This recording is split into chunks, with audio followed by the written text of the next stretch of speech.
भस्म से, जैसे शिव की ललाट यही है। सजे हैं तट के पुंज भस्म से, जैसे शिव की ललाट यही है। मणिकर्णिका का घाट यही है।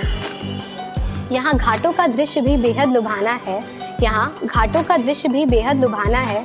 शिव के इस नगरी का इतिहास बहुत पुराना है, जिसे देखने को आज भी ये सारा जग अभिलाषी है। हाँ, ये मेरी प्यारी काशी है।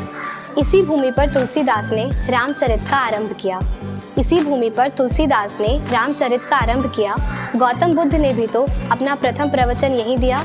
युगों युगों तक जीने वाला ये मेरा शहर आयुषी है। हाँ, ये मेरी प्यारी काशी है। हाँ, ये मेरी प्यारी काशी है।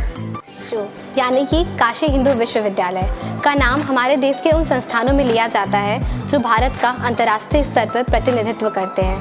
1360 एकड़ में फैली इस इमारत का इतिहास इसी की तरह काफी रोमांचक रहा है, जिसमें सबसे दिलचस्प किस्सा तब का है जब हमारे मालवीय जी काशी नरेश के पास इसके लिए जमीन मांगने गए थे। उस समय काशी नरेश ने उनके सामने एक बहुत ही अनोखी शर्त रखी। उन्होंने कहा कि आपके पास एक दिन है और आप इस एक दिन में जितनी भी ज़मीन पैदल चलकर नाप सकते हैं नाप लीजिए, और दिन के आखिरी में आपने जितनी ज़मीन नापी होगी वो आपको दान में दे दी जाएगी। इसके लिए मालवीय जी दिन भर पैदल चल के कुल 11 गांव, 70,000 पेड़, 100 कुएं, 40 पक्के मकान और 60 कच्चे मकानों के साथ साथ एक मंदिर और एक धर्मशाला भी नापते हैं। माना जाता है कि दान देने वालों की सूची में एक भिखारी का नाम भी दर्ज है, जिसने अपने पूरे एक दिन की कमाई बीएचयू के निर्माण के लिए दान में दे दी थी।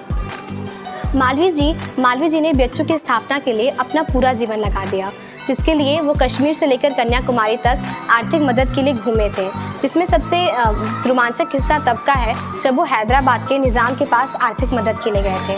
क्योंकि हैदराबाद के निज़ाम को हिंदू शब्द से आपत्ति थी, इसलिए उन्होंने आर्थिक मदद करने से मना कर दिया।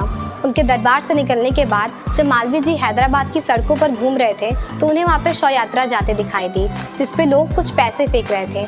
मालवीय जी ने उन पैसों को उठाना शुरू किया, और जब ये बात हैदराबाद के निज़ाम तक पहुंची तो वो मालवीय जी को अपने दरबार में बुलाते हैं और उनसे ये पूछते हैं कि पंडित जी आप ऐसा क्यों कर रहे हैं। तो मालवीय जी इसका बहुत ही चतुराई से जवाब देते हैं। वो उन्हें ये कहते हैं कि मैं अपने मित्रों से ये कहकर आया था कि मैं हैदराबाद के निज़ाम के पास जा रहा हूँ और वो मुझे खाली हाथ वापस नहीं भेजेंगे, परंतु आपने मुझे खाली हाथ ही वापस भेज दिया। तो अगर अब मेरे मित्र मुझसे पूछते तो मैं उन्हें क्या जवाब देता, और मैं आपका अपमान बिल्कुल भी बर्दाश्त नहीं कर सकता था।